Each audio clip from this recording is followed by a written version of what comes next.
Guys, जो DSSB 2021 है उसका वैकेंसी नोटिफिकेशन अभी जारी हो चुका है, जो कि 12 मई को जारी हुआ है। तो उसमें कितनी कितनी वैकेंसियाँ किन किन सब्जेक्ट से निकली है, जो कि PRT और TGT की है, और उसके साथ अन्य वैकेंसियाँ भी है, और कितनी टोटल वैकेंसियाँ हैं, और उनमें जो क्लासिफिकेशन है क्या क्या है, एज रिस्ट्रिक्शन क्या होगा, एलिजिबिलिटी क्राइटेरिया क्या होगा, कौन अप्लाई कर सकता है, कौन अप्लाई नहीं कर सकता, सब कुछ आज हम विश्लेषण करेंगे। तो जो DSSB है उसका नोटिफिकेशन 12 जो मई है उसको जारी हुआ था।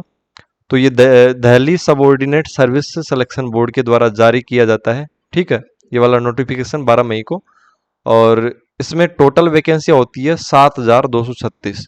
ठीक है, अब जो इसका ऑनलाइन एप्लीकेशन फॉर्म फिल होना स्टार्ट होगा वो होगा 25 मई को, और ये DSSB है वो लगभग 1 महीने का टाइम देता है फॉर्म भरने के लिए। तो 24 जून तक रहेगा।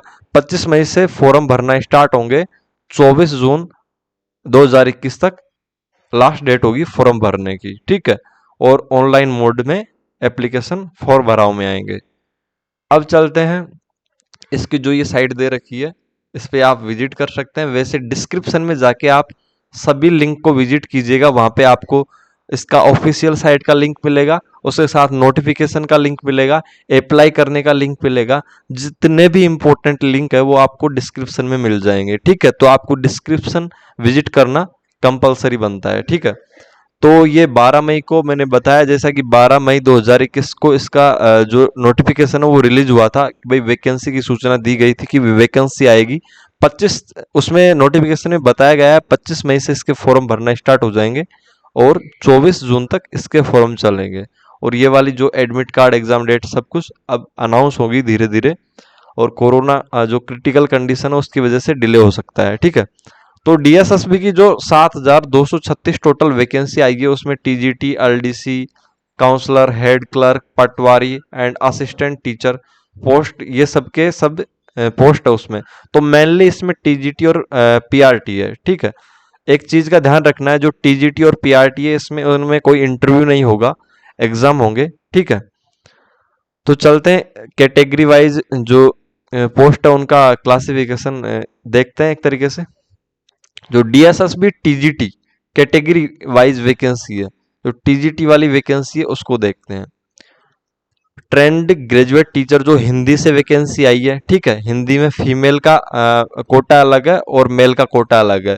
फीमेल की टोटल 551 पोस्ट है और मेल की 556 पोस्ट है। ST EWS सब कुछ आप देख ही सकते हैं, इस तरीके से है। ठीक है, नोटिफिकेशन में जाके आप इसको कंफर्म कर सकते हैं, वैसे नोटिफिकेशन से ही लिया गया है ये। ठीक है, तो हिंदी से है वैकेंसी TGT के लिए, नेचुरल साइंस से है, उसके साथ मैथ से है। सबसे ज़्यादा वैकेंसी मैथ से है, जो कि फीमेल कोटा के लिए 1167। ठीक है, और जो मेल है उनके लिए 988 है। तो सबसे ज़्यादा वैकेंसी है वो निकल के आती है मैथ वालों के लिए।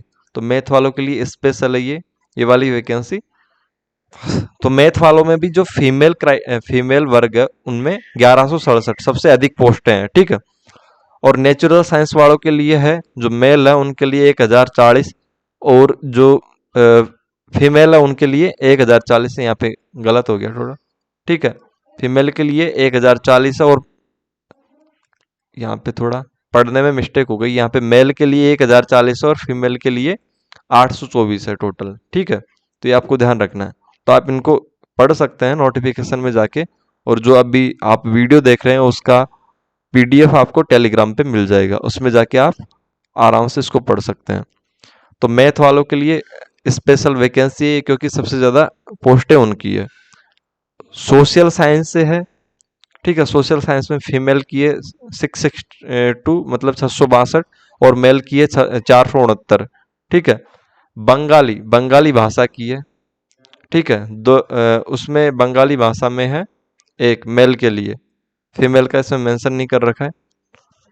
अब चलते हैं जो असिस्टेंट प्राइमरी टीचर है, मतलब PRT वाले, उसमें क्या क्या आएंगे, ये नर्सरी वाले आएंगे और ये प्राइमरी वाले आएंगे। ठीक है, तो जो PRT वाली है वो 434 टोटल वैकेंसी है।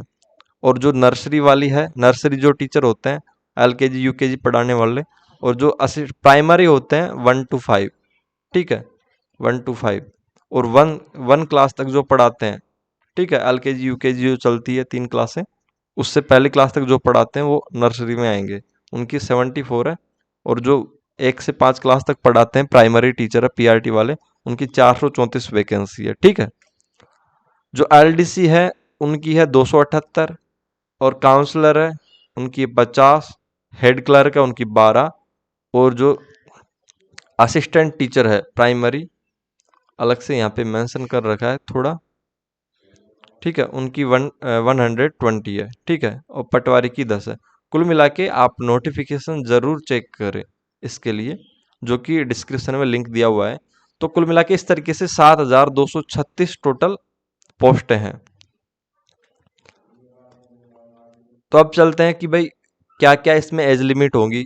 जो TGT है उनके लिए बिलो मतलब 32 ईयर से नीचे। और जो ये एज लिमिट आप के दिमाग में कन्फ्यूजन रहेगा कि भाई कब से मानी जाएगी, जब से आपका फॉर्म भरना बंद होगा 24 जून 2021 को, तब तक आप इन चीज़ों के अंदर सम्मिलित होने चाहिए। मतलब जब आप फॉर्म भर रहे हैं 24 जून लास्ट डेट है फॉर्म भरने की, तो तब तक जैसे कि 32 ईयर के नहीं होने चाहिए, आप 32 ईयर से नीचे के होने चाहिए। इस तरीके से जो ये सबकी सब चीज़ें अप्लाई होगी वो 24 जून 2021 के अनुसार होगी। 24 जून 2021 को आपकी एज कितनी है उस हिसाब से, ठीक है, जो कि फॉर्म भरने की लास्ट डेट है। असिस्टेंट टीचर जो प्राइमरी वाले हैं उनके लिए 30 साल है, ठीक है। और जो कैटेगरी वाइज जो ST वाले हैं उनके लिए जो रिजर्वेशन के अंदर जो छूट मिली होती है वो 5 साल, वो अलग है, ठीक है। कि नॉर्मल जो एज लिमिट यहाँ पे नोटिफिकेशन में बताई गई है उनके अनुसार यहाँ पे दिखाया गया है। तो 30 ईयर, 30 ईयर, तो कुल मिला के जो प्राइमरी नर्सरी वाले हैं उनके लिए 30 साल है, और जूनियर LDC वालों के लिए 18 से चल लो के 27 साल तक है, ठीक है। अब चलते हैं काउंसलर के लिए। हमारा फोकस PRT और TGT पर रहेगा। काउंसलर के लिए 30 साल, इसके लिए हेड क्लर्क के लिए 30 साल, और पटवारी के लिए 21 से 27 साल, न कि 18 से 27, ठीक है। तो LDC वालों के लिए 18 से 27 है, और पटवारी के वालों के लिए 21 से 27 है। अब एजुकेशन क्वालिफिकेशन क्या होनी चाहिए? TGT, देखो जो TGT और PRT है उनमें सीधी बात है, जो PRT वाले हैं, PRT प्राइमरी वाले हैं और नर्सरी वाले हैं, उनका CTET फर्स्ट पेपर क्लियर होना चाहिए, तब जाके वो एलिजिबल होंगे। और TGT वाले हैं कोई सी सब्जेक्ट से उनका CTET का सेकंड पेपर क्लियर होना चाहिए, ठीक है, तब जाके वो इसके लिए एलिजिबल होंगे। तो TGT वाले कौन कौन मतलब यानी कि इसके लिए एलिजिबल होंगे, जैसे कि जिन्होंने ग्रेजुएशन प्लस BEd, ठीक है, या BEd के पैरेलल में जो भी कोर्स होता है वो कर रखा है, और उसके साथ सी टेट का सेकंड पेपर क्लियर है, वो TGT के लिए एप्लीकेबल होंगे, ठीक है। तो BEd या BEd के पैरेलल अगर कोई कोर्स होता है एजुकेशन में, वो वाला होना चाहिए, और ग्रेजुएशन होनी चाहिए, और सी-टेट का सेकंड पेपर क्लियर होना चाहिए। अब समझ गए होंगे TGT वाले। PGT वालों के लिए क्या है? PGT वालों के लिए जैसे कि उन्होंने 12th पास किया है, उसके साथ जैसे कि STC या STC के पैरेलल जो भी कोई कोर्स होता है वो होना चाहिए, और सी टेट का फर्स्ट पेपर क्लियर होना चाहिए, ठीक है। जो प्राइमरी टीचर और नर्सरी वाले हैं, प्राइमरी टीचर्स के लिए, स्पेशली नर्सरी वालों के लिए सीनियर सेकेंडरी स्कूल सर्टिफिकेट, और जो मतलब इनके इक्विवेलेंट सीनियर सेकेंडरी मतलब 12th क्लास होती है उसके लेवल का कोई भी कोर्स कर रखा है उन्होंने, वो होना चाहिए। और जो इसके लायक नर्सरी लायक जो एजुकेशन का कोर्स होता है, जैसे कि जो BEd चलता है, BEd हो सकता है, ठीक है। BEd की तरह जो नर्सरी के लिए कोर्स चलते हैं, वो अगर उनके पास है तो वो नर्सरी वाले के लिए अप्लाई कर सकते हैं। LDC वालों के लिए 10th पास, ठीक है, सेकेंडरी स्कूल एग्जाम पास होनी चाहिए। 10th पास की वैकेंसी ये LDC की, और इसमें जो स्पीड मांगी गई है 35 शब्द प्रति मिनट इंग्लिश में और 30 शब्द प्रति मिनट हिंदी में, कंप्यूटर पे आपकी टाइपिंग स्पीड होनी चाहिए LDC वालों के लिए। और काउंसलर में बैचलर या मास्टर डिग्री होनी चाहिए साइकोलॉजी में, ठीक है, अप्लाइड साइकोलॉजी।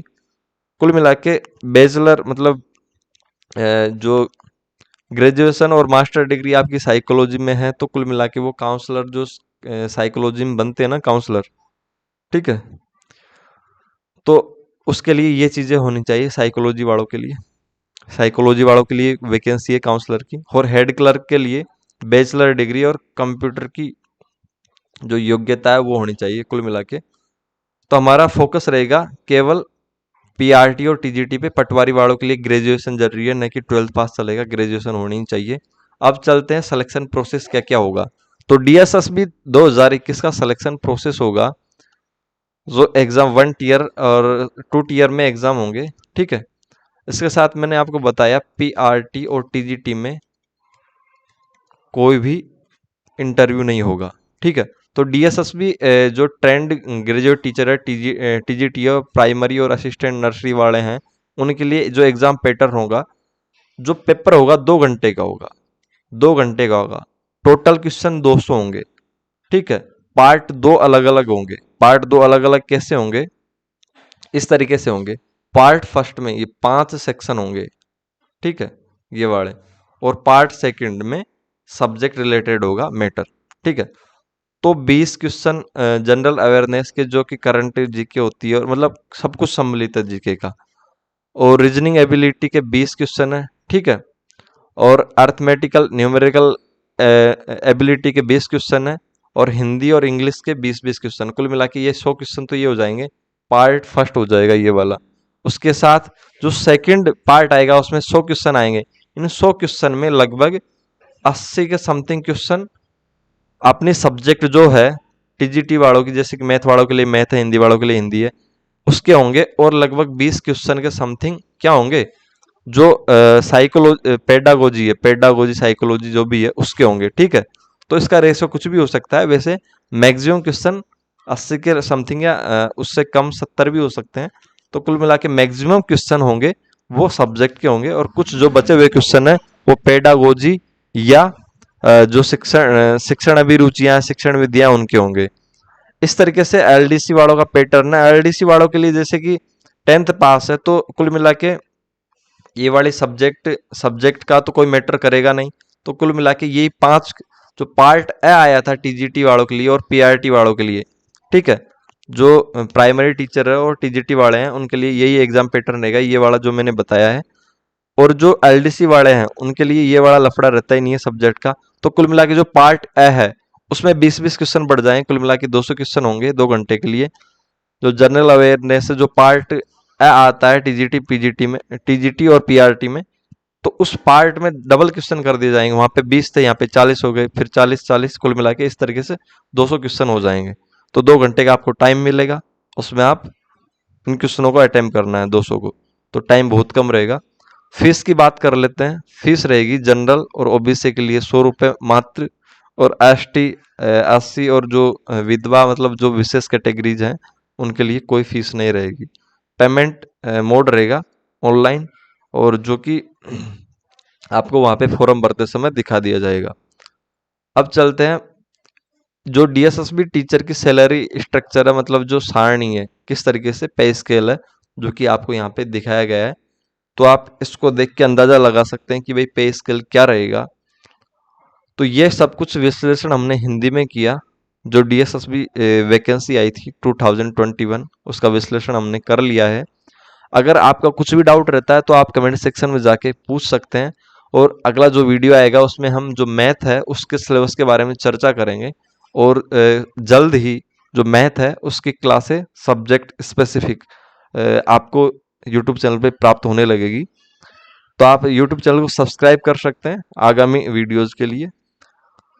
तो नीचे आपको डिस्क्रिप्शन जरूर चेक करना, वहाँ पे आपको सब कुछ जितने भी लिंक रहेंगे इस जो वैकेंसी है डीएसएसबी 2021 उससे रिलेटेड, वो सब आपको नीचे मिल जाएंगे। नोटिफिकेशन, सिलेबस, लगभग सब कुछ, ठीक है। तो वीडियो में इतना ही था। अगर वीडियो पसंद आया तो लाइक कीजिए, और अपने जो भी डीएसएसबी वाले फ्रेंड हैं जो कि इसके लिए अप्लाई करना चाहते हैं उनके पास शेयर कीजिए। धन्यवाद।